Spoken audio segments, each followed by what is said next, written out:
நாம் இழந்ததை மீட்க, மத்தியில் உரிமைகளை கேட்க வாக்களிப்பீர் இரட்டை இலக்கு. 30க்கும் மேற்பட்ட இடங்களில் போதைப் பொருள் தொடர்பான சோதனைகளை நடத்தி கொண்டிருக்கிறது. ஏன் இப்படி ட்ரக்கெல்லாம் தமிழகத்தில் புழங்குற அளவுக்கு ஏன் இந்த ஆட்சி இப்படி மோசமாயிடுச்சு? இதை பற்றி நீங்கள் என்ன சொல்ல விரும்புகிறீங்க? இது முதலமைச்சருக்கு தெரியுமா தெரியாது. இது அங்கே இருக்கக்கூடிய ஒரு சில IAS IPS அதிகாரிகள் பண்ணுறாங்க. அவங்க தான் இதுக்கு முழு பொறுப்பு. அவங்களால தான் இந்த போதைப் பொருள் இவ்வளவு அதிகமானதுக்கும் அந்த IAS IPS இந்த அதிகாரிகள் எந்த காலத்துலையும் அதுக்கு பதில் சொல்லி ஆகும். டிஎம்கே சைட்லேருந்து இதற்கு பதில் சொல்வதற்கு பதிலாக பர்சனல் அட்டாக்ஸ் நடக்கிறத பார்க்குறோம். சிஎம்மும் பேசுகிறாரு, அவரது மகனும் பேசுகிறாரு. இதை எப்படி பார்க்குறீங்க? ஒரு சீனியர் பொலிட்டிக்கல் லீடராக நீங்கள் எப்படி பார்க்குறீங்க? இது ஆரோக்கியமான அரசியல் கிடையாது. ஒரு மாதிரி ஆபாசமாக இருக்குங்க சார். அது நல்லாவா இருக்கு? திமுக மட்டும் எந்த கட்சியாக இருந்தாலும் அது பண்ணக்கூடாது. நாங்கள் திமுகவோட போட்டி அதிமுக 3வது இடம் நாங்கள் தான் போட்டி சொல்றதுலாம் ரொம்ப ஓவராக இருக்குது. இப்படி களத்துலலாம் பார்த்தீங்கன்னா நாங்கள் ஃபீல்டில் இறங்குறதுக்கப்போ மீடியா அதெல்லாம் வச்சு இப்படியே பண்ணிட்டு இருந்தாங்க. நாங்கள் களத்தில் இருக்கிறோம். எங்கே களத்தில் இருக்காங்க? ஃபஸ்ட்டு பாரதிய ஜனதா கட்சி, அதே போல் உங்களுக்கு தலைவர் நம்மளே ஒவ்வொரு பூத்துக்கு பூத் கமிட்டி ஃபஸ்ட்டு போட சொல்லுங்க. அதுக்கப்புறம் நம்ம களத்தில் நாங்கள் 2வது இடத்துக்கு வந்து நாளை டெல்லியிலே அமையக்கூடிய ஆட்சி, குறிப்பாக பாரதிய ஜனதா கட்சி ஆட்சி, ஒரு 40 MP ஷார்ட்டேஜ் வருது. அப்போது அண்ணா திராவிட முன்னேற்ற கழகம் பிஜேபி அரசுக்கு வெளியில் இருந்தோ அமைச்சரவையில் பங்கேற்றோ ஆதரவு தரும், இப்போது அவர்கள் நடிக்கிறார்கள்ன்ற இந்த ஒரு சந்தேகம் மனசில் இருக்க சப்போர்ட் பண்ணுவாங்கன்னு திமுக இதை சொல்லிக்கிட்டு இருக்கு. இதை பற்றி சார் என்ன சொல்லுவாங்க? சரி, நான் ஒரு கேள்வி கேட்குறேன். திமுக போய் நாங்கள் சேர்ந்துட்டா நிச்சயம் சேருவாங்கன்னு எனக்கு தோணுது பர்சனலாக. எல்லாம் முடிஞ்ச பிறகு திடீரென்று இந்த அறிக்கையில் இதை சேர்த்துங்கன்னு கோவைக்கு கிரிக்கெட் ஸ்டேடியம்னு சொல்றதை என்ன காரணமா பாக்குறீங்க? நான் ஒரு கிரிக்கெட் பிளேயர் சார். நான் கிரிக்கெட் காலேஜில் நான் கிரிக்கெட் கேப்டன் சார். இன்னும் என்னுடைய தந்தை தந்தை பேர் கிரிக்கெட் டீம் வச்சிருக்கோம். கிரிக்கெட் ஸ்டேடியத்துக்கு இடமெல்லாம் பார்த்து எல்லாமே முடிச்சு இதை பாரத யூனிவர்சிட்டியில் ஒரு இடம் பார்த்து ரெடி பண்ணோம். இதெல்லாம் பார்த்து முடிவு கொண்டு வரும்போது ஆட்சி மாற்றம் ஆயிடுச்சு. ஓ, இது அதிமுக பீரியட்ல இது கன்சீவ் ஆன திட்டம் அது.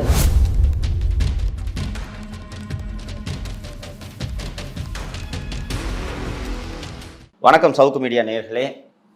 இன்று நம்மோடு இணைந்திருப்பவர் அண்ணா திராவிட முன்னேற்ற கழகத்தின் மிக முக்கியமான தலைவர்களில் ஒருவரும், கொங்கு மண்டலத்தை தனது கட்டுப்பாட்டிலும் வைத்திருக்கக்கூடிய திரு SP வேலுமணி அவர்கள் நம்மோடு இணைந்திருக்கிறார். சார் வணக்கம். வணக்கம். வணக்கம் சார். ஃபஸ்ட்டு உங்களுக்கு வாழ்த்துக்களை தெரிவித்துக் கொள்கிறேன். இவ்வளோ பிஸியான கேம்பெயின் ஷெடியூலில் நீங்கள் எங்களுக்கு நேரம் ஒதுக்கி தந்திருக்கிறீங்க. நான் ஜென்ரலாக ஃபஸ்ட்டு இதை ஆரம்பிக்கிறேன். தொடக்கத்தில் இந்த தேர்தல் பிரச்சாரங்கள் எல்லாம் தொடங்குவதற்கு முன்பாக அதிமுக அணி ஒரு பலவீனமான நிலையில் இருக்கிறது, திமுக அணி ஒரு வலுவான கூட்டணியில் இருக்கிறது, அதிமுகவின் நாடி கூட்டணி கட்சிகள் வரவில்லைன்ற ஒரு பிம்பம் இருந்தது. இப்போது கள நிலவரம் என்ன? நீங்கள் தொடர்ந்து களத்தில் பிரச்சாரம் பண்ணிட்டு இருக்கீங்க. இப்போது கள நிலவரம் என்ன சார்? அதிமுக பலவீனமாக இருக்குது அப்படின்னு சொன்ன அப்படி ஒரு செய்தி பரப்புனது திமுக. உங்களுக்கு தெரியும், மீடியா, குறிப்பாக சன் டிவி, தினகரன் பேப்பரு, ஒரு சில பத்திரிகை உங்களுக்கு தெரியும். ஒரு சில பேர் குறிப்பாக உங்களை மாதிரி இருக்கிற செய்திகள் பொதுமக்களுக்கு சரியான செய்திகள் சரியான கொண்டு சேர்க்கறதுக்கு இன்றைக்கி எனக்கு தெரிஞ்ச ஒரு 85% இல்லை, ஒரு 15% தான் உடனே. அப்படி அந்த அடிப்படையில் பரப்பப்பட்ட செய்தி, அதிமுக மிகப்பெரிய கட்சி, கிட்டத்தட்ட பொன்விழா கண்ட கட்சி, 31 ஆண்டுகள் ஆளுங்கட்சியாக இருக்குது. இன்றைக்கி முழுமையாக எடப்பாடியாருடைய தலைமையில் அந்த கட்சி முழுமையாக வந்துருச்சு. அவரும் கிட்டத்தட்ட 4 வருடங்கள் 2 மாதம் நல்லாட்சி புரிஞ்சிருக்காரு. அப்போ இதில் கூட்டணி நம்ம பேசிகிட்டு இருக்கிறோம். கடைசியாக திமுக கூட கடைசி வேலை காங்கிரஸுக்கு முடிவு பண்ண முடியாமே கடைசியில் தடை பண்ணாங்க. விடுதலை சிறுத்தைகள் கட்சி முடிவு பண்ண முடியல. ஆனால் இப்படி இருக்கும்போது அவங்கள பற்றி எந்த மீடியாவும் பேசலை, ஒரு சில பேர் உங்களை தவிர. ஆனால் அது அதிமுக கூட்டணி இல்லை, அதிமுக யாரும் வரமாட்டேங்கிறாங்க, இப்படி அப்படி பரப்பிட்டே இருந்தாங்க. ஆனால் எடப்பாடி தலைமையில் தேசிய முற்போக்கு திராவிட கழகம் வந்தாங்க, புதிய தமிழகம் வந்தாங்க, SDP வந்தாங்க, இன்னும் பல்வேறு கட்சிகள், மனித ஜனதா கட்சி அருண் தலைமையில் இருக்கிற வந்தாங்க, இன்னும் பல கட்சிகள்லாம் வந்தாங்க, ஜெகன்மூர்த்தி, அதே போல் சேகு தமிழரசன், இப்படியெல்லாம் வந்தாங்க. கூட்டணி ஃபைனல் பண்ணி கையெழுத்து போடுறாரு. அன்னைக்கு ஃபஸ்ட்டு கேண்டிடேட் அறிவிச்சது அதிமுக தான், வேகம் எடுத்தது. ஆகவே அது பரவப்பட்ட செய்தி. இன்றைக்கி களத்தில் பார்த்திங்கன்னா இன்றைக்கு இருக்கிறத ஃபஸ்ட்டாக முதலிடமாக இருக்குது அதிமுக கூட்டணி தான். அது எடப்பாடியுடைய பிரச்சாரம் இன்றைக்கி எங்கேயோ போயிடுச்சு. இன்றைக்கி மக்கள் மக்களுடைய பிரச்சனைகளை திமுக செய்யாத மீண்டும் அம்மா ஆட்சி எடப்பாடி அமையும் போது நான் என்னென்ன பண்ணுவேங்கிறது தெளிவாக சொல்லிட்டு இருக்காரு.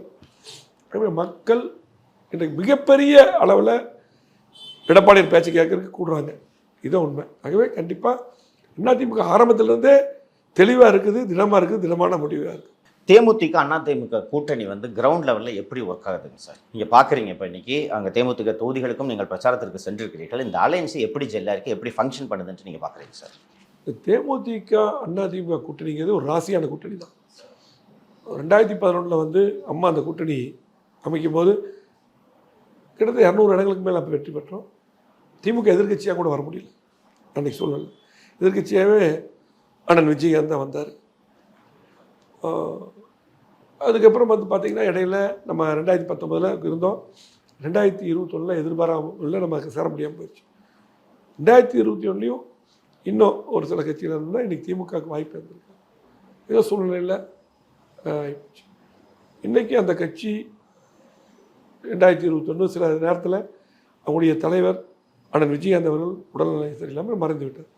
இப்போ சகோதரி பிரேமலதா அவர்கள் அந்த கட்சிகள் நடத்துகிறாங்க. அப்போ அந்த நேரத்தில் தொண்டர்கள் வந்து ஒரு எப்படின்னு சொல்லி அப்படியே இருந்தாங்க. ஆனால் தேமுதிக தொண்டர்கள் எல்லா பகுதியிலும் நல்லா தான் இருந்தாங்க. இப்போ வந்து பார்த்தீங்கன்னா நல்ல கூட்டணிகள் சேர்ந்துட்டுன்னு சொல்லி போட்டு மற்றவங்க நினைக்கிற மாதிரி இல்லை. அந்த கட்சி இன்றைக்கி நல்லா இருக்குது. இன்றைக்கி உறுதியாக நம்ம ஜெயிக்க போகிறோம். அதிமுக கூட்டணி தேமுதிக 5 இடங்களில் வெற்றி வர போன்ட்டு இன்றைக்கி ஆர்வமாக எல்லா பக்கம் வராங்க. நான் களத்தில் அதை பார்க்குறேன். இன்றைக்கி பார்த்திங்கன்னா அவங்க வந்து நேராக சொல்கிறது, எங்களுக்கு ஒரு பெரிய வாய்ப்பு எடப்பாடியார் கொடுத்துட்டாரு. அதே போல் அவங்களுடைய பொதுச்செயலாளர் சகோதரி பிரேமலதா நல்ல முடிவு எடுத்திருக்காங்கன்னு சொல்லி போட்டு இன்றைக்கி நிறைய பேர் வந்து பார்த்து களத்து துண்டை போட்டு நிறைய பேர் களத்துக்கு வந்துட்டாங்க. அவங்களாம் அமைதியாக இருந்தாங்க. எனக்கு தெரிஞ்சு 21 அப்படி பார்க்க முடியல. ஆனால் இன்றைக்கி களத்தில் நல்லா வந்துட்டாங்க. ஒரு நல்ல உற்சாகம் இருக்காங்க, நல்லா வர்றாங்க. நேற்று நைட் நான் 10 மணிக்கு தான் பிரச்சாரம் முடித்தேன். கேண்டிடேட்டோட கம்ப்ளீட்டாக அந்த மாவட்ட சேர், ஒன்றிய சேர் நல்லா எல்லா களத்துலையும் இருந்தாங்க. அதிமுக தேமுதிக தொண்டர்கள் நல்லா மெர்ஜாகி நல்ல ஒரு அன்பாக அரவணைச்சு நல்லா போயிட்டுருக்காங்க. கண்டிப்பாக இது பெரிய அளவில் தேர்தல் தாக்கத்தை ஏற்படுத்தி வெற்றியை. சார், நீங்கள் உங்கள் கட்சியில் எஸ்இபி கூட்டணி அமைத்திருக்கிறீர்கள். அண்டு பிஜேபியோடு செப்டம்பர் 23 கூட்டணியை முறித்த பிறகு தொடர்ந்து அதிமுகவின் பொதுச் செயலாளர் திரு எடப்பாடி பழனிசாமி அவர்கள் நாங்கள் சிறுபான்மை மக்களுக்கு அரணாக இருப்போம் என்று சொல்லி வருகிறார்கள். அந்த பக்கம் திராவிட முன்னேற்ற கழக கூட்டணி சிறுபான்மையினர் எங்களோடு தான் இருக்கிறார்கள் அப்படின்ட்டு சொல்கிறாங்க. நீங்கள் கோவை பகுதி எடுத்துக்கிட்டிங்கன்னா அந்த 98 குண்டுவெடிப்பு சம்பவத்திற்கு முன்பாக நிறைய மத கலவரங்கள் இந்த பகுதியில் நடந்தது உங்களுக்கு நினைவிருக்கும். அந்த கலவரங்களை தடுக்க தவறியது மற்றும் இஸ்லாமியர்களின் 500 கோடிக்கு மேலே சொத்துக்கள் பாதிக்கப்பட்டதுக்கெல்லாம் திமுக காரணமாக அமைந்தது. சமீபத்தில் அதிமுக பிஜேபி கூட்டணியை முறிக்கிறதுக்கு முன்னாடி வரைக்கும் இஸ்லாமிய சிறை கைதிகள் விடுதலை இல்லை விவகாரத்தில் உச்சநீதிமன்றத்தில் இவங்களை வெளியிலவே விடக்கூடாதுன்ட்டு தான் திமுக அஃபிடவிட் தாக்கல் பண்ணாங்க. ஒரு 5-6 வழக்குகளில் தாக்கல் பண்ணாங்க. அதிமுக கூட்டணி முறிஞ்சிச்சுன்னு சொன்னோன்னே இன்றைக்கி அதுக்கப்புறம் உங்களை எல்லாருக்கும் பரவல விட்டாங்க. நீங்கள் இதெல்லாம் பார்த்துருப்பீங்க. இந்த சூழலில் கோவை மாவட்டத்தை சேர்ந்த இஸ்லாமிய கூட்டமைப்பு இந்தியா கூட்டணிக்கு நாங்கள் இந்த முறை வாக்களிக்கப் போகிறோம் என்று தீர்மானம் ஏற்றியிருப்பது உங்கள் காதுகளுக்கு வந்திருக்கும் என்று நான் நினைக்கிறேன். ஓவராலாக தமிழகம் முழுக்க இப்போது பிஜேபி கூட்டணியை விட்டு விலகி வந்துட்டோம், நாங்கள் சிறுபான்மையினருக்கு பாதுகாப்பாக இருப்போம்னு சொல்கிறாங்க. அந்த பக்கம் திமுக இவங்க ரகசிய கூட்டணியில் இருக்காங்கன்னு சொல்கிறாங்க. சிறுபான்மையினர் என்ன முடிவை எடுப்பார்கள் என்று தாங்கள் கருதுகிறீர்கள்? இதில் வந்து ஒன்று சொல்லணும்னா, திமுக பயப்படுறாங்க. அதே போல் சிறுபான்மையருக்கு அதிமுக எப்பொழுதுமே அரணாக பாதுகாப்பாக எப்பவுமே இருந்திருக்கு. பாரதிய ஜனதா கட்சி கூட்டணி இருக்கும்போதும் கூட உங்களுக்கு வந்து நமக்கு சிறுபான்மையருக்கு இங்கே இருக்க கோயம்புத்தூர் இருக்கிறவங்களுக்கு தெரியும், எல்லாத்துக்கும் தெரியும், பாதுகாப்பாக இருக்குது. நம்முடைய கட்சி தலைவர் ஆரம்பித்த கட்சி அம்மா வளர்த்த கட்சி, எடப்பாடியார் தலைவராக இருக்கார். சிறுபான்மையர் பாதுகாப்பில் இது கொள்கையாக இருந்தால் மாட்டுக்கிறது. இன்றைக்கு பிஜேபி கூட்டணியில் இருக்கும்போது கூட பார்த்திங்கன்னா ஹஜ் புனித பயணத்துக்கு போகக்கூடிய அந்த நிதியை 6 கோடி ரூபா மத்திய அரசு கொடுக்கணும். அதை மத்திய அரசாங்கம் பாரதிய ஜனதா கட்சி நிறுத்தினாங்க. இப்போ நான் தான் வந்து இப்போ அன்சாரி போன்றவங்கள்லாம் இப்போ கூட்டணியில் இருந்தாங்க. கோயம்புத்தூர் ஜமாத்தெல்லாம் வந்தாங்க. அப்துல் ஜப்பார் அண்ணா இங்கே இந்த கூட்டமைப்பெல்லாம் இருக்கார், அவரு எல்லாம் வந்தாங்க. அவங்கெல்லாம் வந்து நேராக சொன்னாங்க. அவர் கூட்டிகிட்டு போன நேராக கூட்டிட்டு போய் எடப்பாடி சொல்லும்போது எடப்பாடி உடனடியாக அந்த நிதியை மத்திய அரசு ரத்து பண்ணாலும் நானே கொடுத்தார். அதே போல் ஹஜ் புனித பயணத்துக்கு போகக்கூடிய நிதியை உயர்த்தி 10 கோடியாக உயர்த்தி இந்த கோயம்புத்தூர் வரும்போது அறிவிச்சு. இதெல்லாம் பிஜேபி கூட்டணி இருக்கும்போது நடந்தது. அப்புறம் இந்த வேல் யாத்திரையை வந்து பெரிய கலவரமா மாறாம கூட்டணியில் இருக்கும்போதே தடுத்தாங்க. அது எனக்கே நினைவு இருக்கு. ஆமாம், பாரதிய ஜனதா கட்சி இந்த யாத்திரைக்கு எல்லாமே எந்த சட்ட ஒழுங்கும் பாதுகாப்புள்ள சிறுபான்மையருக்கு நம்முடைய ஆட்சி காலத்தில் பிஜேபி கூட்டணி திமுக வந்து பெரிய அளவு பண்ணி அதை வந்து சொன்னாங்க ஒழிய எந்த பிரச்சனையும் கிடையாது. அவர் பாதுகாப்பாக தான் இருந்தோம்.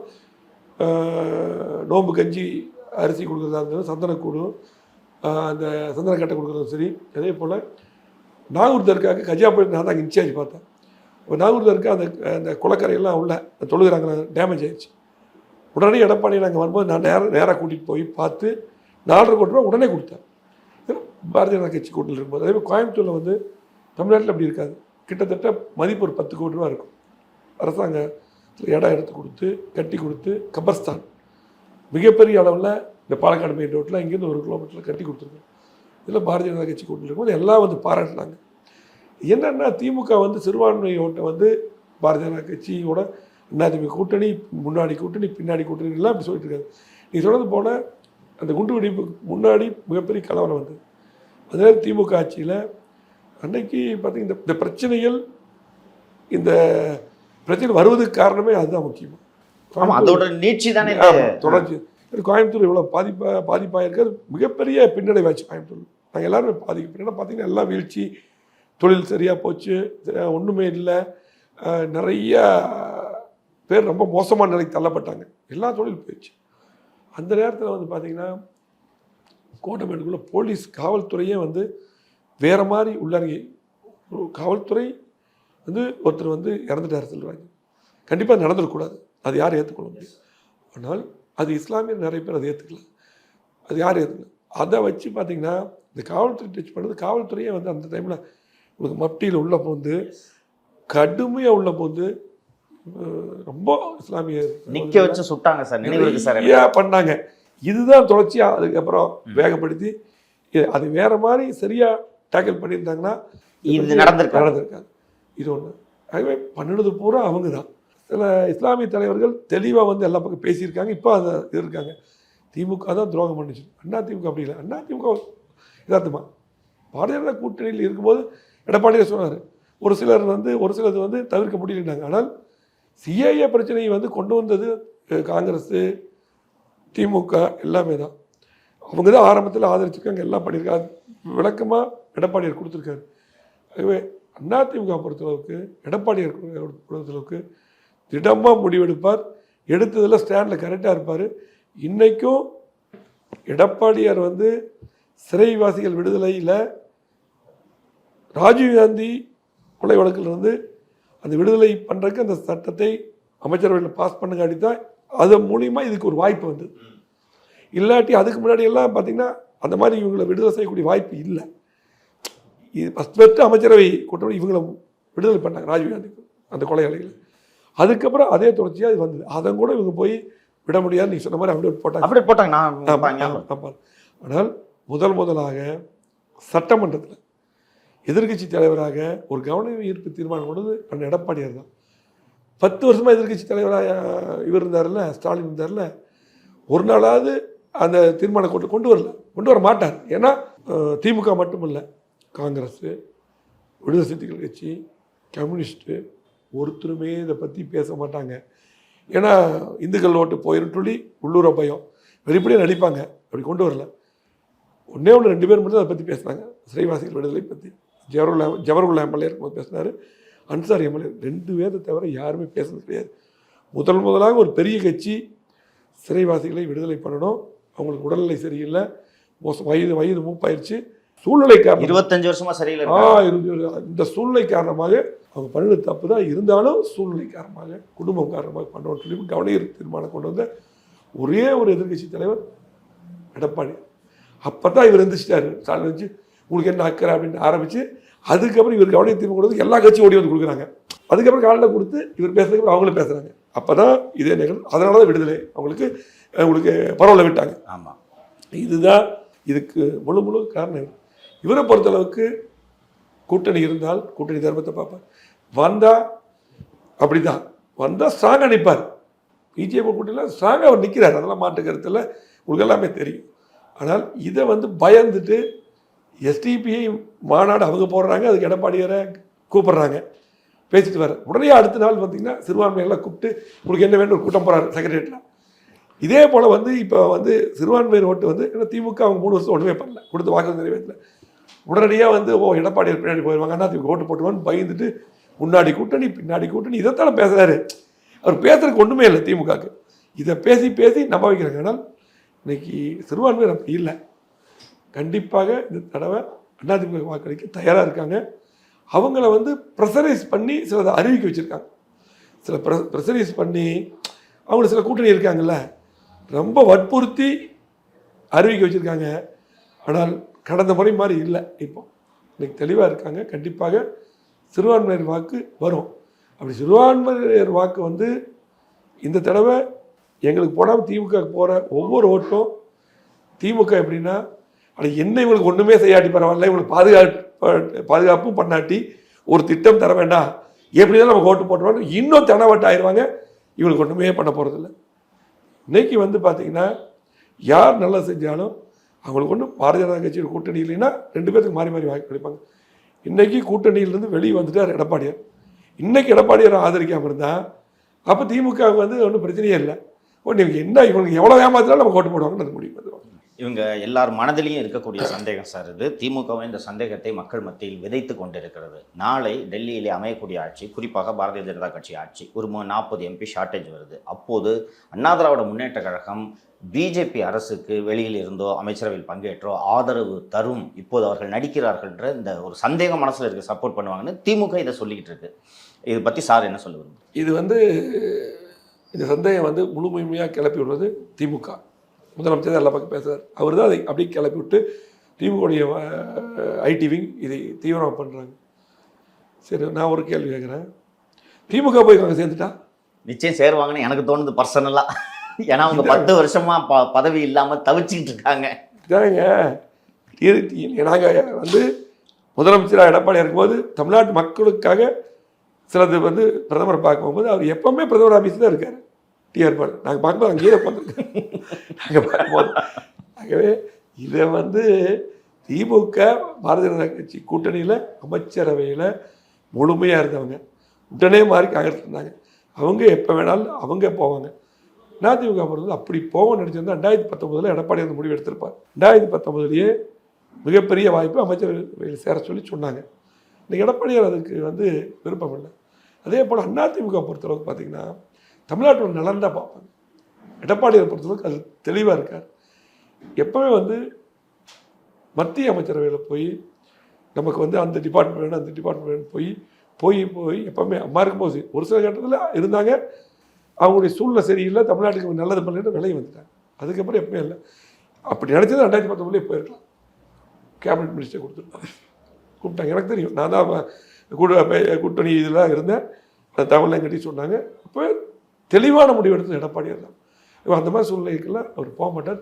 ஒரு முடிவு எடுத்தால் தெளிவாக அதில் இருப்பார். ஆனால் வந்து இதை பூரா கிளப்பி விட்டுட்டு சிறுபான்மையர் ஓட்டுக்காக மட்டும் இதெல்லாம் பண்ணிட்டு இருக்காங்க. தேர்தல் முடிஞ்சதுக்கப்புறம் அவங்களுடைய நிலையை நீங்களும் பார்ப்பீங்க, மக்களும் பார்ப்பாங்க. அதிமுக தெளிவாக இருக்கு. சரிங்க சார். சார், மேடையில் இந்த பிரச்சார கூட்டங்களிலே பேசும்போது தமிழக முதல்வர் திரு ஸ்டாலின் அவர்கள் நாங்கள் தேர்தல் வாக்குறுதியில் கொடுத்த 99% வாக்குறுதிகளை நிறைவேற்றி விட்டோம் அப்படின்ட்டு சொல்லியிருக்கிறாரு. அமைச்சர் திரு ரகுபதி அவர்கள் நாங்கள் 50% நிறைவேற்றிருக்கிறோம் அப்படின்னு சொல்லிட்டு சொல்கிறாரு. மேடையில் இந்த மாதிரி நாங்கள் வாக்குறுதிகளை நிறைவேற்றி விட்டோம் என்று சொல்வது மக்கள் பார்க்குறாங்க. நிறைவேற்றினாங்களா இல்லையான்றதெல்லாம் தெரியும். வரிசையாக பல விஷயங்களை அடுக்கலாம். இவங்க எதெல்லாம் நிறைவேற்றலை அப்படின்றது கல்வி கடன்றது ஒரு பொதுச்செயலாளர் கூட பேசியிருக்காருன்றது நம்ம பார்த்தோம். மக்கள் இதை எப்படி ரிசீவ் பண்ணுறாங்க? கொடுத்த வாக்குறுதிகளை நிறைவேற்றாமல் இன்று மீண்டும் பொய் வாக்குறுதிகளை அளிக்கிறார்கள் திராவிட முன்னேற்ற கழகம் அப்படின்ற அந்த பேச்சு பரவலாக இருக்குது. இதை நீங்கள் எப்படி பார்க்குறீங்க? எந்த அளவுக்கு வாக்குறுதிகளை நிறைவேற்றி இருக்கிறார்கள் திமுக அப்படின்ட்டு நீங்கள் நினைக்கிறீங்க சார்? இப்படி முதலமைச்சர் மு க ஸ்டாலின் அவர்களும் ரகுபதி அவர்களும் சொன்னீங்க. ஆனால் எடப்பாடி அவர்கள் பேசுறது நம்ம எடுத்துக்கொண்டதில்லை. அவர் 10% சொல்லியிருக்காரு. 99 இவர் 50 அவர் 10. எடப்பாடி சொல்லதான் உண்மை 10%. ஏன்னு கேட்டீங்கன்னா இன்றைக்கி வந்து பார்த்தீங்கன்னா இப்போ ஒரு தேர்தல் அறிக்கை நாடாளுமன்றத்துக்கு கொடுத்துருக்காங்க. அது பார்த்தீங்கன்னா விவரம் தெரிஞ்சவங்களுக்கு தெரியும். இவங்க போய் பிரதமர் நாட்கள் உட்காந்து இவங்க இங்கே நிறைவேற்றுற மாதிரி தேர்தல் அறிக்கையே இருக்குது. இவங்க மத்தியில் ஆட்சிக்கு வர மாதிரி புறாமே இவங்க செய்கிற மாதிரி அப்படி ஒரு பெரிய ஒரு பொய்யான தேர்தல் அறிக்கை. சட்டமன்றத்திலேயே வந்து பார்த்திங்கன்னா முக்கியமானது நிறைவேற்றலை.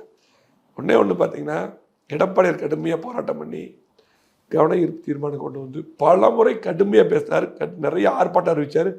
அதுக்கப்புறம்தான் மகளிர் உரிமை தொகை 1000 கொடுத்தது. எடப்பாடியில் எடுத்த நடவடிக்கைக்காக 2.5 வருஷம் கழிச்சு கொடுத்தாங்க. அது முழுமையாக கொடுக்கல. என்ன சொன்னாங்க, ஒவ்வொரு குடும்பத் தலைவர்களுக்கும், அனைத்து குடும்பத் தலைவர்களுக்கும் ரேஷன் கார்டு வைத்திருக்கும் அனைத்து குடும்பங்களுக்கும்னு சொன்னாரு. அதை வீடியோ வேற போட்டாரு. சொன்னார். சரியா நினைவு இருக்கணும்னா ஈரோடு கிழக்கு இடைத்தேர்தலில் தான் அதிமுக இதை ரைஸ் பண்ண தான் அப்பதான் ப்ராமிஸ் பண்றாங்கன்னு நினைக்கிறேன், சீக்கிரம் கொடுக்குறோம். அதுக்கப்புறம் சட்டமன்றத்தில் நிறைய பேசினார். இதை எப்பப்போ பேசும்போது நான் கொடுப்போம், நான் இன்னும் எங்களுக்கு 5 வருஷத்துக்கு 2.5 வருஷம் கழிச்சு அதை கொடுத்தாங்க. கொடுத்துட்டு வந்து பார்த்தீங்கன்னா நிறைய தகுதியை நிர்ணயிக்கிறதுக்கு இவங்க யார், ஒவ்வொரு குடும்ப தலைவர்களுக்கும். அது தப்பு. தகுதி வாய்ந்தன்னு சொல்லி போகிற அந்த வார்த்தை, அப்போ தகுதி வாய்ந்தன்னு என்னென்ன அர்த்தம், தப்பு. அப்படி வந்து சிலகத்தை கொடுத்தாங்க. அது வந்து பார்த்திங்கன்னா அவங்களுடைய பணத்தில், சொந்த பணத்தில் கொடுக்கல. இன்றைக்கி ஒவ்வொரு குடும்பத்துக்கும் வந்து பார்த்திங்கன்னா கடுமையான மின்சார கட்டணம் உயரும். கடுமையாக, சாதாரணமாக இல்லை, சொத்து வரி கடுமையாக வச்சுருக்கு. இன்னைக்கு கடுமையாக விலை உயர்த்தி மிகப்பெரிய வருமானத்தை எடுத்து அவங்க பணத்தை எடுத்து அவங்களுக்கு கொடுக்கறதுக்கே தகுதி வாய்ந்த இது பாதி பேருக்கு கீழே தான் கொடுத்துருக்காங்க. ஆகவே அந்த மாதிரி ஒரு சிலதை நாங்கள் பண்ணிட்டேங்கிறாங்க. முழுமையாக அதே பண்ணல. ஒரு வாக்குறுதி எடுத்தால் முழுமையாக பண்ணல, அதே பாதி ஒரு 40% தான். இப்படி தான் பண்ணிருக்காங்க. மற்றதெல்லாம் எதுவுமே பண்ணல. இப்போ வந்து நாங்க விடுபட்டவர்களுக்கு கொடுப்போம் இப்போ பிரச்சாரத்துல தென்னரசு சொல்றாரு, உதயநிதி சொல்றாரு சார், சேர்த்து சொல்லிடுங்க சார். ஒவ்வொரு பிரச்சாரத்தில் அவங்க அப்படி தான் பண்ணுவாங்க. நம்ம ஈரோடு இடைத்தேர்தலில் ஒரு ஃபார்ம் இவங்களே அடிச்சுட்டு வந்து, யாரா என்னென்ன இன்னும் வரல, அப்படியா உங்களுக்கு என்ன வேணும், சரி வரலையா உங்களுக்கு இதான் உடனே என்ன முடிஞ்சுதான், அவ்வளோதான். அதுக்கு முன்னாடி உள்ளாட்சி தேர்தல் வந்து, உள்ளாட்சி தேர்தல் வந்து பூரா திமுக பூரா ஃபார்ம் எடுத்துட்டான். பூரா விடுவிட போய் என்ன உங்களுக்கு அப்படியா இதுண்ணா எல்லாத்துக்கும் உண்டு, வீட்டில் 4 கொடுக்க எல்லாத்துக்கும் கொடுக்குன்னு சொல்லி என்னென்ன எல்லாத்துக்கு பார்த்து முடிஞ்சா ஓட்டி ஒரு கையெழுத்து வாங்கிட்டு அவ்வளோதான், நீங்கள் எல்லாம் எங்களுக்கு ஓட்டு போட்டு ரிப்போர்ட் இப்படி ஏமாத்தினாங்க. அதே ஏமாத்து வேலை தான் இப்போ திமுக காரர் மாதிரி டிசைனாக ஏமாத்துறதுக்கு அவங்க டாக்டர் பட்டோம், அவங்க தான் எப்படி வேணாலும் ஏமாற்றி மக்களை. ஆனால் பாவம் மக்களும் இதுவரையில் இருந்தாங்க, ஆனால் இப்போ தெளிவாயிட்டாங்க மக்கள். இனி திமுக ஏமாற மாட்டாங்க. இன்னைக்கு தெளிவாக களத்தில் தெரியுது. திமுக வேட்பாளர் நீ நல்லா விசாரிங்க, ஓட்டு கேட்க போகும்போது எப்படி அவங்கள விரட்டுறாங்க, அது எப்படி இருக்குன்னு பாருங்க. சார், இவர் நீங்கள் இந்த திருமதி வானதி ஸ்ரீனிவாசன் அவர்களே 1-2 இடங்களில் குறிப்பிட்டிருக்கிறார், எங்களெல்லாம் ஜெயிக்க வச்சது அதிமுக தான் அப்படின்ட்டு. இன்னைக்கு பாரதிய ஜனதா கட்சி ஒரு கடுமையான விமர்சனங்களை அதிமுக மீது எழுப்புவதை பார்க்கிறோம். இன்னும் சொல்லப்போனால் சில தலைவர்கள் அதிமுக என்ற கட்சியே இருக்காது தேர்தலுக்கு பிறகுன்றெல்லாம் பாரதிய ஜனதா கட்சியில் பேசுகிறார்கள். இந்த பிஜேபி தமிழகத்தில் எப்படி பெர்ஃபார்ம் பண்ண போகிறாங்கன்னு பார்க்குறீங்க? ஏன்னா அவங்களோட நாய்ஸ் ரொம்ப பெருசாக இருக்குது. தமிழ்நாட்டில் எங்களுக்கு பிறகுதான் அதிமுக என்பது போன்ற தோற்றத்தை அவர்கள் உருவாக்க முயற்சி செய்து கொண்டிருக்கிறார்கள். அதை பற்றியும் கோவையில் திரு அண்ணாமலை அவர்கள் போட்டியிடுவது பற்றியும் நீங்கள் கொஞ்சம் சொன்னீங்கன்னா நல்லாயிருக்கும் சார். உங்கள் கொஸ்டின்லேயே பதில் வந்தது. தோற்றத்தை அந்த மாதிரி ஒரு தோற்றத்தை உருவாக்க முயற்சி செய்கிறார்கள், இதுதான் உண்மை. அதாவது உங்களுக்கு எல்லாமே தெரியும். நீங்கள் வந்து இப்போ இருக்கிறதுல திமுக என்ன பண்ணாலும் அதே போல் நாங்கள் இருக்கும்போது எங்களுடைய குறைகள்லாம் சுட்டி காட்டி பொதுவான ஒரு நல்ல விமர்சனம் இருக்கீங்க. உங்களுக்கு சூழ்நிலை தெரியும். அதாவது பாரதிய ஜனதா கட்சி வந்து 3.5% ஓட்டு தான் அவங்களுக்கு இருக்கு. களம் அதுதான். இன்றைக்கி வந்து பார்த்திங்கன்னா இது மத்தியில் இருக்கக்கூடிய பாரத பிரதமருக்காக பிரதமர் வேட்பாளர் அவங்க சொல்லியிருக்காங்க. இது மற்ற என்ன வேணாலும் இருக்கலாம். ஆனால் தமிழ்நாட்டில் எப்பவுமே பாரத பிரதமர் சொல்லி போட்டு எப்பவுமே வந்து அப்படிலாம் பார்த்து ஓட்டு போடுறதில்ல. தமிழ்நாட்டு நலன் கருதி ஓட்டு போடுறாங்க. நாங்கள் 37 MP நம்ம ஜெயித்தோம். இதுக்கு முன்னாடி எப்பவுமே நிறைய மாநிலத்தில் அப்படி தான், இங்கெல்லாம் ஆந்திரா ஒரிசாலாம். ஆனால் இதெல்லாம் அவங்க வந்து எங்களுக்கு இதான் ப்ளஸ் இருக்குன்னு சொல்லிட்டு இருக்காங்க. ஒரு பக்கம் 3.5% ஓட்டு. சரி நீங்கள் வச்சுங்க, அண்ணாமலை நிறைய நடைபயணம் எல்லாம் போகிறோம், எனக்கு பயங்கரமான எங்களுக்கு வந்து பெரிய வளர்ச்சி அப்படி அப்படின்னு. சரிங்க, இன்னொரு 6% சேர்த்திங்க, 6.5% சேர்த்திங்க, 10%. இன்னும் வேணாலும் ஒரு 2% சேர்த்திங்க, ஒரு 12%. 12% பெரிய ஓட்டு. சாதாரணமாக அந்த அவ்வளோ சதவீதம் வாங்க முடியாது. இதே வச்சுங்க, ஒரு 12%, 15% வாங்கிட்டு கொடுங்க. அதுக்கு மேலே சொல்லிடுறேன் 5%. ஏன்னா அந்த சதவீதம் ஓட்டு வாங்கினா வெற்றி பெற முடியுமா? முடியாது. 38% to 40 வாங்கணும் வேட்பாளர் ஜெயிக்கிறது. இவங்க களத்தில் வந்து வரவே முடியாது. இவங்க 3வது இடம். நம்ம அவங்களை போட்டியாளரும் நினைக்கல. அதிமுகவில் வந்து சகோதரி வானதி எல்லாம் இருக்காங்கன்னா அவங்களுக்கு தெரியும் சூழ்நிலை.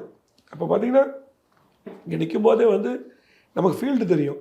அப்போ வந்து இருக்கும்போது 3வது இடத்துல தான் அந்த கவுண்டிங்கில் வந்துட்டே இருந்தது பாரதிய ஜனதா கட்சி அவங்க இருந்தாங்க. இப்போ நாங்கள் உள்ள கவுண்டிங்கில் நான் இருக்கேன், எங்களுக்கு ஒரே இடத்துல கவுண்டிங் ஆகணும். ஸோ நான் சொன்னேன், இப்போ அவர் சகோதரிகிட்ட இல்லை சூழ்நிலை மாறும், எங்களுக்கு தெரியும் அந்த பூத்தில் எப்படி வரும்னு தெரியும். கடைசியாக வரும்போது 2வது இடத்துக்கு ஈவினிங்காக மாறிச்சு. ஃபஸ்ட்டு கமலஹாசன், செகண்டு வானதி, 3வது வந்து மயூரா ஜெயக்குமார் காங்கிரஸ் திமுக கூட்டணி 3வது. அப்போது அதுக்கப்புறம் சொன்னேன், இன்னும் நம்ம சொக்கம்பூருக்கு அந்த பக்கம் பின்னாடி கூடிய அம்மன் அர்ஜுன் எங்கள் மாவட்ட சேர், அவர் தான் அங்கே எம்எல்ஏ இருந்தார், அவருக்கு தான் மாற்றி வடக்கு கொடுத்தோம். அந்த வார்டெல்லாம் வரும். அவர் அதுக்கு முன்னாடி வார்டு கவுன்சிலர் அந்த வார்டில் இருந்தார், கமிட்டி சேர்மனாக இருந்தார். அந்த ஏரியாவில் வரும்போது அதிமுக பெல்ட் வரும். அந்த 2 வார்டு வரும்போது மாறி இருக்குன்னு சொல்லி சொன்னோம். மற்றவங்க யார் நான் சொன்னது யாருமே கணக்கில் வச்சு நம்ம கடைசி போயிடுச்சு ரிசல்ட்டு அறிவிக்கிற டைமு. அப்போ கமலஹாசன் ரெடி. அப்போ பார்த்தீங்கன்னா அந்த நேரத்தில் பார்த்தீங்கன்னா நான் என்ன சொன்னேன் அதே மாதிரி அந்த வார்டு வந்தது. இவங்க மேலே வந்தால் கமலஹாசன் 2வது மயூரா ஜெயக்குமார் வெற்றி பெறாங்க. இதில் என்ன அப்படின்னா அதனால தான் அவங்க நான் திமுக கூட்டணி இருந்தங்காட்டி தான் அவங்களுக்கு எம்எல்ஏ 4 எம்எல்ஏ கிடைச்சாங்க. அது மாற்றுக்கிறது அவங்களுக்கு தெரியும். அவங்க சில அவங்க கட்சி வளர்றதுக்கு என்னோட பேசலாம். ஆனால் நாங்கள் திமுகவோட போட்டி அதிமுக 3வது இடம் நாங்கள் தான் போட்டின்னு சொல்கிறதுலாம் ரொம்ப ஓவராக இருக்குது. இப்படி களத்துலலாம் பார்த்தீங்கன்னா நாங்கள் ஃபீல்டில் இறங்குறதுக்கப்போ மீடியா அதெல்லாம் வச்சு இப்படியே பண்ணிட்டு இருந்தாங்க. நாங்கள் களத்தில் இருக்கிறோம். எங்கே களத்தில் இருக்காங்க அவங்க? களத்தில் இல்லை. இன்னும் மீடியாவில் இந்த வாட்ஸ்அப் இதில் தான் அரசியல் நடந்துருக்குது, ஐடிவியில். ஃபீல்டுக்குள்ளே வர சொல்லுங்க அவங்கள. சரிங்க, நான் ஒன்றே அவங்க ஃபஸ்ட்டு நான் எல்லாம் இதில் சொன்னேன், நம்ம எந்த கட்சியும் அவங்கள ஒரு மனம் புண்படுற மாதிரி பேசக்கூடிய ஆட்கள் நாங்கள் இல்லை. நாடுல எடப்பாடி அப்படிலாம் இல்லை. ஆனால் கள்ளத்தின் நிலவரத்தை நாங்கள் பேசுவோம். ஃபஸ்ட்டு பாரதிய ஜனதா கட்சி, அதே போல உங்களுடைய தலைவர் அண்ணாமலை ஒவ்வொரு பூத்துக்கு பூத் கமிட்டி ஃபஸ்ட்டு போட சொல்லுங்கள். அதுக்கப்புறம் நம்ம களத்தில் நாங்கள் 2வது இடத்துக்கு வரணும். முடியாது.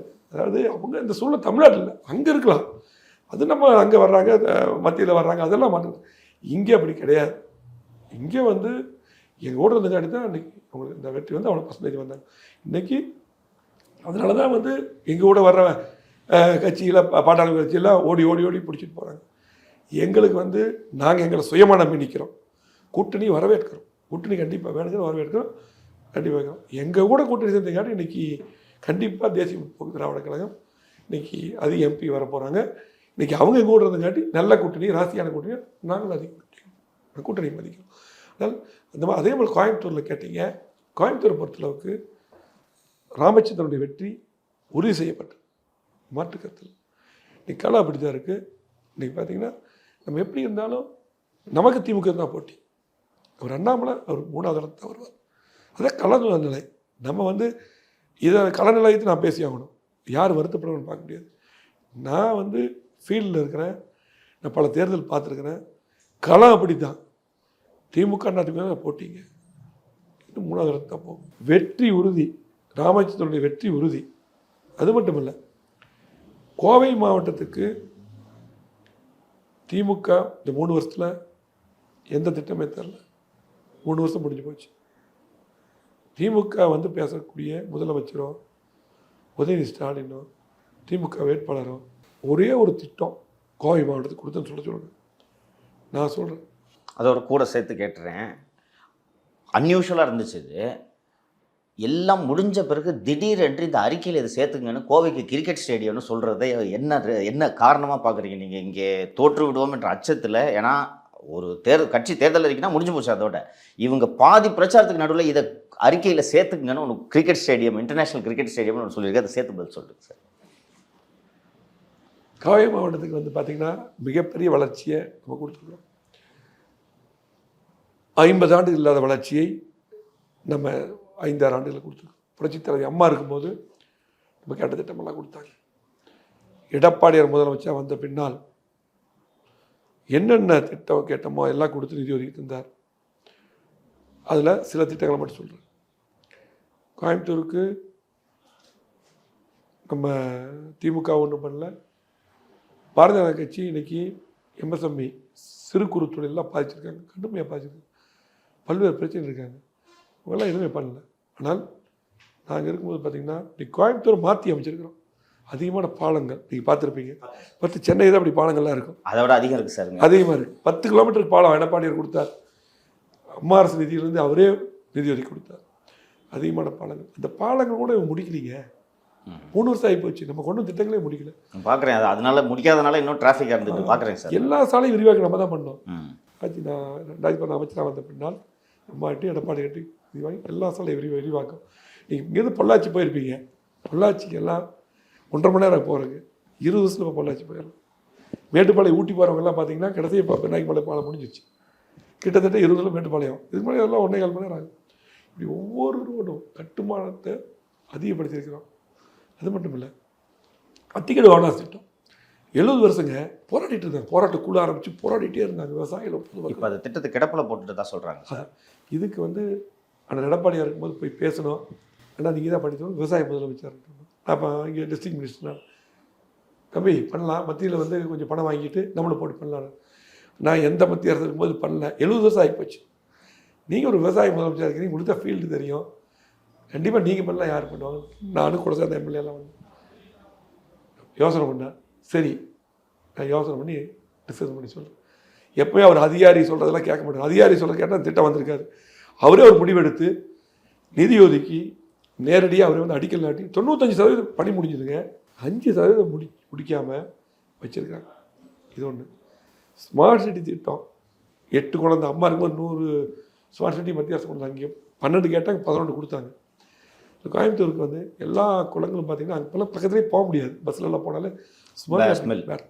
அதெல்லாம் மேம்படுத்தி 9வது குளமாக இங்கே குறிச்சிக்குளம் என் தொகுதிக்கு கிடத்துடுக்கு வருது.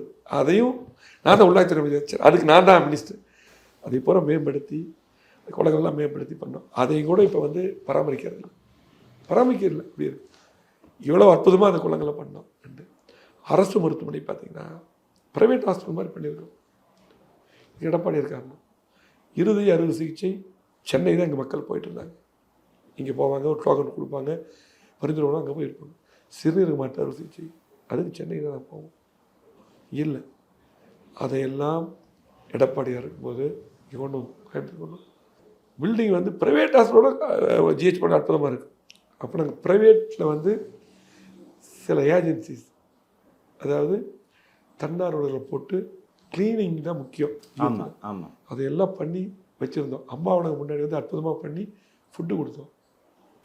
எல்லாம் இதே போல் கொரோனா வந்தபோது எல்லா அம்மா உணவு தமிழ்நாடு ஃபுல்லாக நான் தான் மினிஸ்டர் எடப்பாடியை சொல்லி எல்லாம் ஃப்ரீயாக ஃபுட்டு கொடுத்தோம். கோவை மாவட்டத்தில் அம்மா உணவு மட்டுமல்ல, கொரோனா வரும்போது எல்லா பக்கம் எடப்பாடி நேரம் வந்தார். எல்லா பக்கம் எல்லா காலேஜு எல்லா பக்கம் படுக்கை வசதி நல்லா ஃபுட்டு கொடுத்தோம். டாக்டர்ஸ்க்கு தேவையான பண்ணி கொடுத்தோம். இறப்பை கட்டுப்படுத்தினோம். எல்லா வீடுகளுக்கும் என்னென்ன தேவையோ தன்னார்வலர்கிட்டேருந்து தேவையான பொருட்கள் கொடுத்தோம். உணவு எல்லாமே கொடுத்தோம்.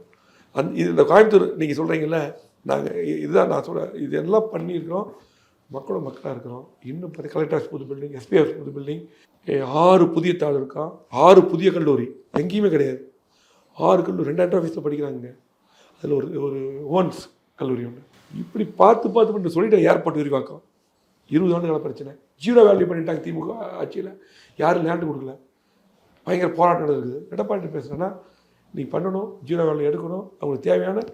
ஏன்னா ஒரு இடம் வச்சுருக்கான், அவன் பாட்டை சொத்து, அவங்களுடைய சொத்தை வந்து சும்மா கொடுத்தா அவங்களுடைய வயிறு எரியும்ல. நியாயப்படி விலை கொடுத்து நான் வாங்கணும்னு சொல்லி பேசி சீஃப் செக்ரட்டரி அனுப்புனேன்.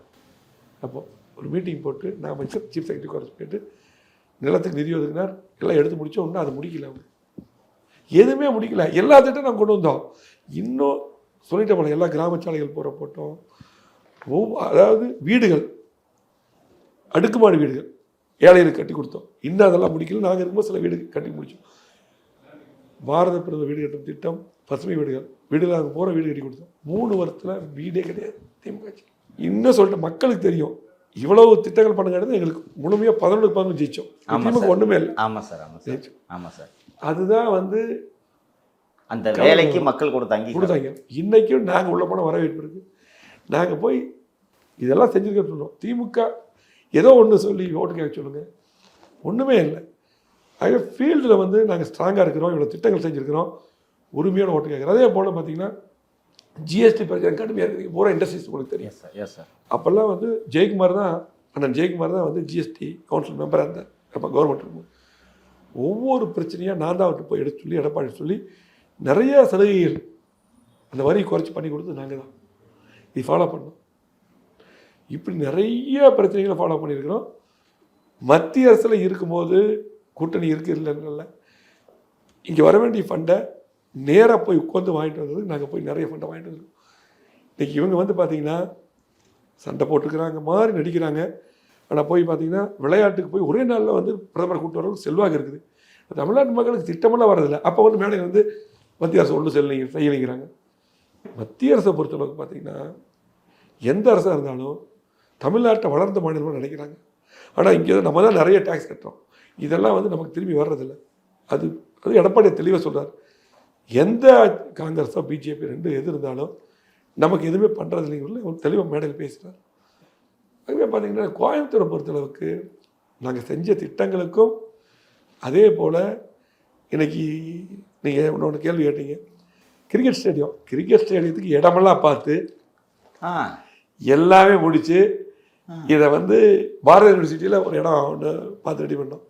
இதெல்லாம் பார்த்து முடிவு கொண்டு வரும்போது ஆட்சி மாற்றம் ஆயிடுச்சு. இது அதிமுக பீரியட்ல இது கன்சீவ் ஆன திட்டம் அது. அதே போல் இங்கே வந்து இந்த ஜி ஸ்கொயரெல்லாம் வாங்கியிருக்காங்கல்ல, இப்போ வாங்கிட்டோம். அங்கே பூரா அந்த பூரா அவங்க வாங்கிட்டாங்க. அந்த இதை கோயம்புத்தூர் நிறைய வாங்கிட்டாங்க. அந்த இடத்துல நிறைய புறம்போக்கு லேண்ட் இருக்குது. அங்கேயும் நம்ம வந்து இதுக்காக ஒரு 25 ஏக்கர் அந்த இடத்துலையும் பார்த்தோம். பாரத யூனிவர்சிட்டி பார்த்தோம். ரெண்டு பார்த்து ஒரு இன்டர்நேஷனல் கிரிக்கெட் ஸ்டேடியத்துக்கு எல்லாம் ரெடி பண்ணது தான். இதையும் இப்போ அறிவிச்சிருக்காங்க. மெட்ரோ ரயில் நம்ம தான் ஜெயிக்கோட இது பண்ணி 3 கோடி ரூபா நிதி ஒதுக்கி எல்லா ஸ்ட்ரீட்டு, அதாவது Avinashi road, Trichy road, Palakkad main road, Mettupalayam road, Thondamuthur road, Avinashi, Trichy, Tiruppur வரை டச் பண்ணுறது எங்கள் பிளான். 10 கட்டமாக எல்லா ஸ்ட்ரீட்டுக்கும் கொண்டு வரணும். ஆனால் இப்போ அவங்க 2 இதுக்கு மட்டும்தான், ரோட்டுக்கு மட்டும்தான் கொண்டு வராங்க. அறிவிப்பு தான் அதுவும். இது யார் பண்ணணும்? மத்திய அரசு பண்ணணும்.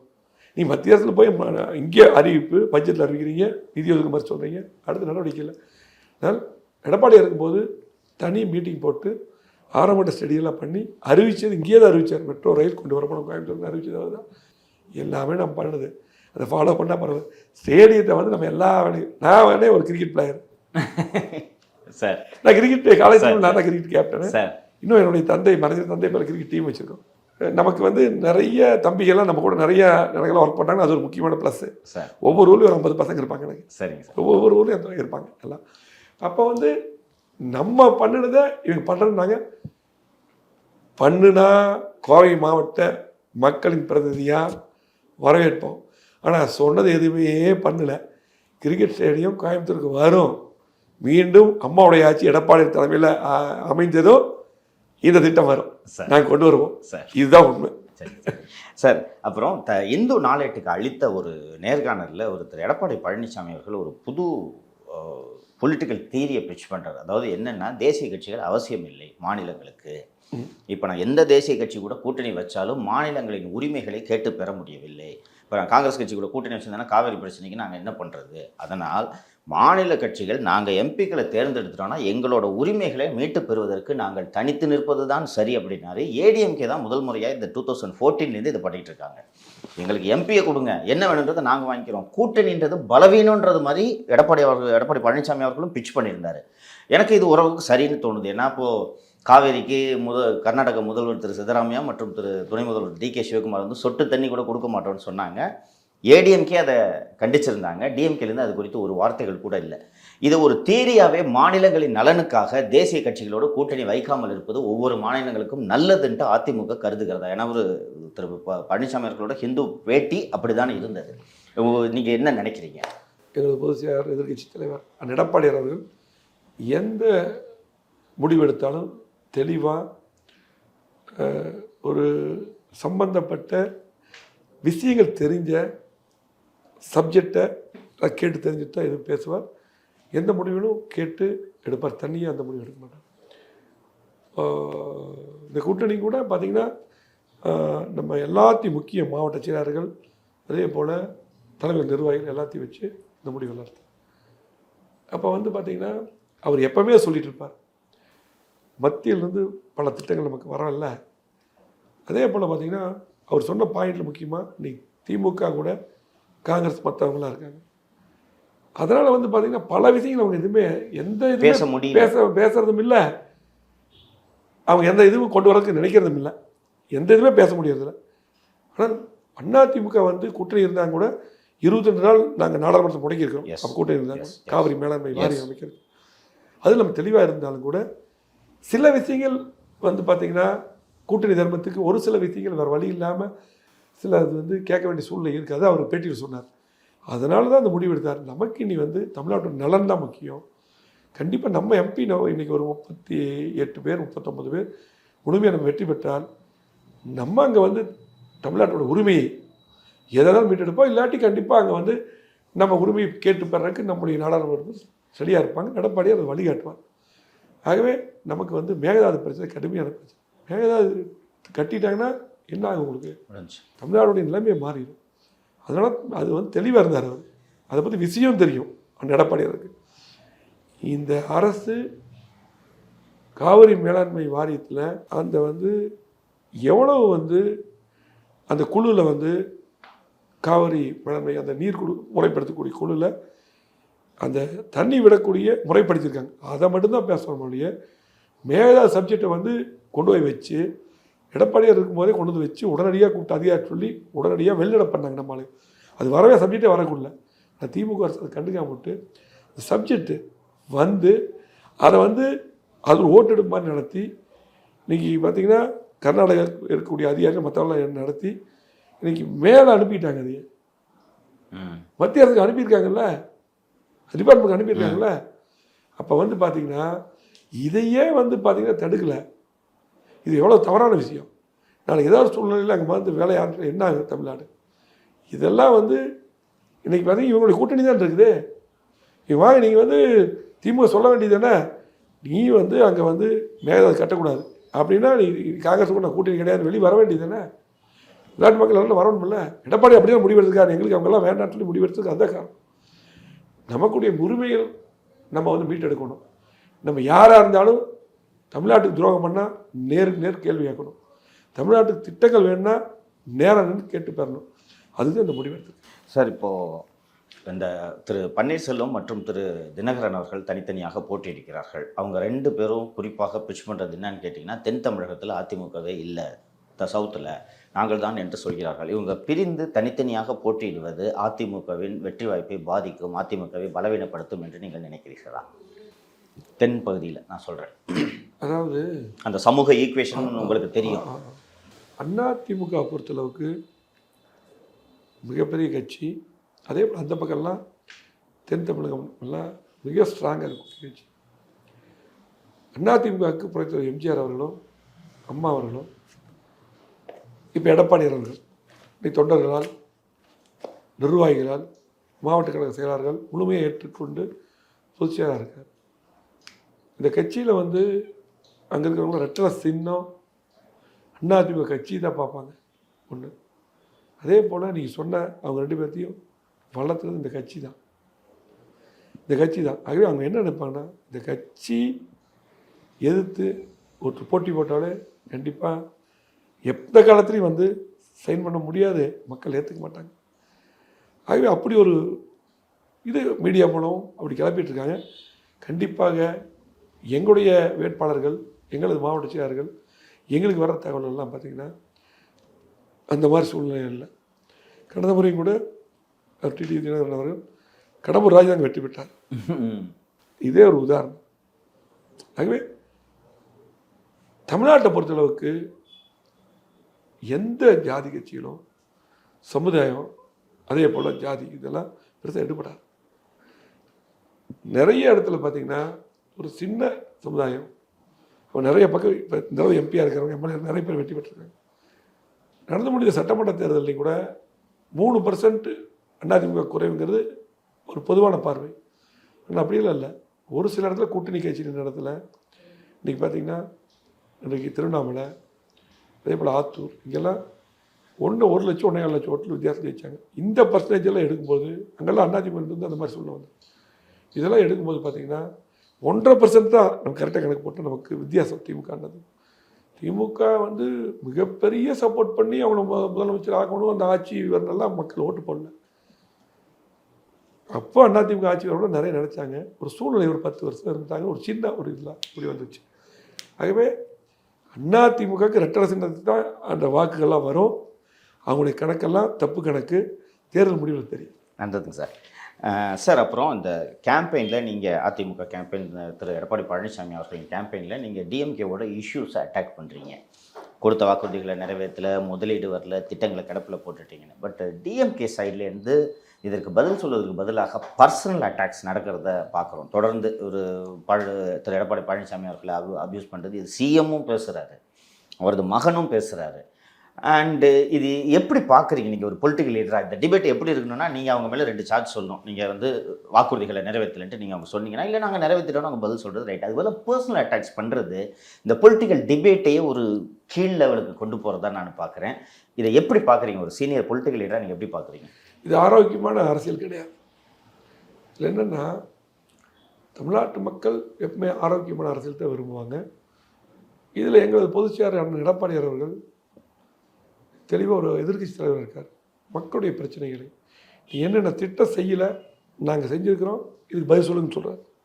அப்போ செய்யாத திட்டங்களை அவர் கேள்வி கேட்குறது எதிர்க்கட்சி தலைவராகவும் அதிமுக கட்சியுடைய பொதுச்செயலராக தலைவராக இருந்து இன்றைக்கு நாட்டு மக்கள் எல்லாம் இன்றைக்கி திமுக ஆட்சி எதுவும் செய்யலை, வருங்காலத்தில் அதிமுக ஆட்சி அமைந்து, அம்மாவுடைய ஆட்சி அமைந்து எடப்பாடி முதலமைச்சர் வரணும்னு விரும்புகிறாங்க. ஏன்னா நல்ல ஆட்சி கொடுத்தாரு. 4 வருஷம் 2 மாதம் நம்மளும் அமைச்சரவையில் இருந்தோம். முடிவுகள் வந்து அதிகாரிகள் எடுக்க விட மாட்டார், அதுதான் முக்கியம். அவர் எடுப்பார். அதிகாரிகள் அட்வைஸ் கொடுக்கலாம், அவ்வளோதான். அதிகாரிகளே முடிவு எடுக்க முடியாது எடப்பாடி இருக்கு. அவன் இன்றைக்கி ஒட்டுமொத்தமாக மக்கள் விரும்புகிறாங்க. அப்போ வந்து பர்சனல் அட்டாக்கெல்லாம் இனி யாருமே பண்ணக்கூடாது. எடப்பாடியார் பண்ண மாட்டார். அது ஆரோக்கியம் இல்லை.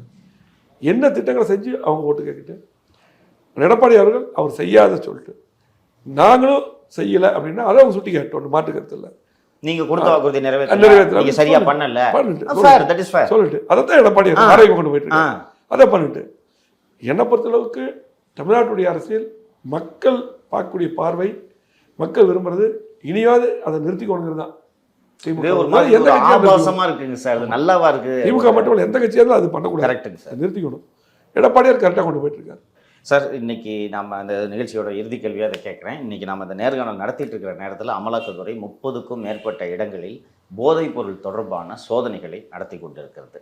இங்கே கோவையிலையும் கல்லூரிகளில் போதைப்பொருள் புழக்கம் அதிகமாகிடுச்சுன்னு சொல்லிட்டு தகவல்களை நான் கேள்விப்படுகிறேன். என்னென்னு பார்த்தீங்கன்னா, இங்கே இந்த 3 வருடங்களாக இந்த ஆட்சியில் காவல்துறை எப்படி இருக்கிறதுன்றதெல்லாம் நீங்கள் பார்த்துருப்பீங்க. கிட்டத்தட்ட 3 வருடங்களாக சென்னை பெருங்குடியில் இந்த மெத்து மிக்ஸ் பண்ணுற குடோனு, ஏற்றுமதி செய்கிற குடோனு, திருச்சியில் 2 குடோன் வச்சுட்டு கிட்டத்தட்ட 2.5-3 ஆண்டுகளாக அவர் ஜாஃபர் சாதிக்கு இதை பண்ணிட்டு இருந்திருக்காரு. இன்றைக்கி கல்லூரிக்கு பக்கத்தில் பிரியாணி கடையில் வச்சு ட்ரக் விற்கிற அளவுக்கு ஆகிடுச்சு. இன்றைக்கி இந்த சோதனைகள் நீங்கள் பார்த்தீங்கன்னா தமிழகம் முழுக்க இன்றைக்கி இந்த சோதனைகள் நடந்து கொண்டு இருக்கிறது. இந்த ட்ரக் மெனஸு அண்டு அந்த ஜாஃபர் சாதிக்க நிர்வாகி அயலகாணி நிர்வாகியாக போட்டு இவங்க செய்த நடவடிக்கைகள் உங்களுக்கு தெரியும். இதை பற்றி நீங்கள் என்ன சொல்ல விரும்புகிறீங்க? ஏன் இப்படி ட்ரக்கெல்லாம் தமிழகத்தில் புழங்குற அளவுக்கு ஏன் இந்த ஆட்சி இப்படி மோசமாகிடுச்சு? இதை மக்கள் எப்படி பார்ப்பாங்க? இதை மட்டும் சார். இல்லை, இதில் பொறுத்தளவுக்கு எடப்பாடியார் பல கருத்துகள் சொல்லியிருக்கார். பல பிரச்சனைகள் அவர் தான் வெளியே கொண்டு வந்தார். என்னோட கருத்து வந்து என்னென்னா, இது வந்து கடுமையாக முற்றுப்புள்ளி வைக்கணும். மாணவ சமுதாயம் இன்னைக்கு கல்லூரி மட்டும் இல்லைங்க, பள்ளிகளுக்கு கூட அது வந்துருச்சு. ரொம்ப வேதனையாக இருக்குது. நம்முடைய குழந்தைகளெல்லாம் பார்த்திங்கன்னா, பெற்றோர்கள்லாம் ரொம்ப பயப்படுறாங்க. இந்த போதை மருந்து தான் நம்முடைய குழந்தைகளை, குறிப்பாக நம்முடைய பாலியல் தொந்தரவு பண்ணுறதுக்கு, பாலியல் பலாத்காரம் நடக்குது, இது முக்கியமான காரணமாக இருக்குது. ஆகவே இது வந்து இன்றைக்கி திமுக ஆட்சியில் இந்த 3 வருஷத்தில் கடுமையாக இருக்குது. இன்னும் சொல்லப்போனால் காவல்துறை செயலிழந்து விட்டது. காவல்துறை நினைத்தால் அவங்களுக்கு தெரியாமல் எங்கேயும் இது பண்ண முடியாது. ஏன்னா நம்ம நல்ல காவல்துறை நண்பர்கள் நிறைய நெருக்கமாக இருக்காங்க, இப்போ இருக்காங்க. அவங்க யாரையுமே எந்த பதவியில் முக்கியமான பதவியில் விட்டு வைக்கல. எல்லாம் எங்கெங்கேயோ எல்லாம் டம்மியாக வேலை செய்ய முடியும். அவங்க வந்து காவல்துறை வந்து நான் தனிப்பட்ட முறையில் நான் சொல்கிறது, காவல்துறை நல்ல காவல்துறை அதிகாரிகள் எந்த அரசாங்கம் இருந்தாலும் அவர்களை சரியான ஒரு போஸ்டிங்கில் சரியான பதவி கொடுத்து வைத்திருந்தால் அந்த அரசுக்கு நல்லது, அந்த அரசுக்கு நல்ல பெயர் கிடைக்கும். ஆனால் ஒரு தவறான முறையில் இந்த ஆட்சி வந்தால் இவங்களை அப்படி மாற்றுறது, இந்த ஆட்சி வந்து அவங்கள மாற்றுறது, டம்மியை வைக்கிறது, ஒரு வண்டி கொடுக்கறது இல்லை, நடந்து வைக்க வர்றது, ரொம்ப மோசமான ஒரு கேவலப்படுத்தி நல்ல அதிகாரி கூட நாளைக்கு பிற்காலத்தில் நம்ம வந்து நாளைக்கு இப்படி நடந்த இப்படியாங்கிற மாதிரி மனநிலைக்கு தள்ளப்பட்டு குடும்பத்தை பிரித்து இப்படி ஒரு மோசமான நிலை இந்த ஆட்சியில் கடுமையாக இருக்குது. இது முதலமைச்சருக்கு தெரியுமான்னு தெரியாது. இது அங்கே இருக்கக்கூடிய ஒரு சில ஐஏஎஸ் ஐபிஎஸ் அதிகாரிகள் பண்ணுறாங்க. அவங்க தான் இதுக்கு முழு பொறுப்பு. அவங்களால தான் இந்த போதைப் பொருள் இவ்வளோ அதிகமானதுக்கும் அந்த ஐஏஎஸ் ஐபிஎஸ் இந்த அதிகாரிகள் எந்த காலத்துலையும் அதுக்கு பதில் சொல்லி ஆகணும். இவங்க தான் அந்த காவல்துறையே சீரழிச்சிட்டாங்க. நல்ல அதிகாரி இருந்தால் இது நடக்காது. இது அத்தனைக்கு காரணம் கண்டிப்பாக இதை கட்டுப்படுத்த வேண்டும். அரசியலுக்கு அப்பாற்பட்டு எடப்பாடி அவர்களும் அதிமுக முழு ஒத்துழைப்பு இது கொடுப்போம். இது அரசியலாக இல்லை, கண்டிப்பாக கட்டுப்படுத்த வேண்டும். இந்த அரசு தவறிவிட்டது. எடப்பாடியாக இருக்கும்போது கோயம்புத்தூரில் ஆர்எஸ் போலீஸ் ஸ்டேஷன் இந்தியாவில் நம்பர் 1 போலீஸ் ஸ்டேஷன் வந்து இன்றைக்கி பார்த்தீங்கன்னா ரொம்ப மோசமாக இருக்குது. இன்றைக்கி திமுகவுக்கு முழுமையாக இந்த காவல்துறை அவங்க அடிமை போல் அதிமுக கட்டின ஃப்ளக்ஸை கழட்டுறது, கொடி கழட்டுறது, அதிமுக மீட்டிங் போட விடுறதில்ல. இன்றைக்கி இதுக்கு தான் இருக்காங்களே ஒழிய அவங்க என்ன சொன்னாலும் செய்யணுங்கிற மாதிரி அவங்க வீட்டு வேலைக்காரவே மாறிட்டாங்க. ரொம்ப வருத்தமாக இருக்குது. ஆகவே இது கண்டிப்பாக கட்டுப்படுத்த வேண்டும். இது அரசியலுக்கோ தேர்தலுக்கான சொல்ல, உடனடியாக போதைப் பொருள் முழுமையாக கட்டுப்படுத்தணும்.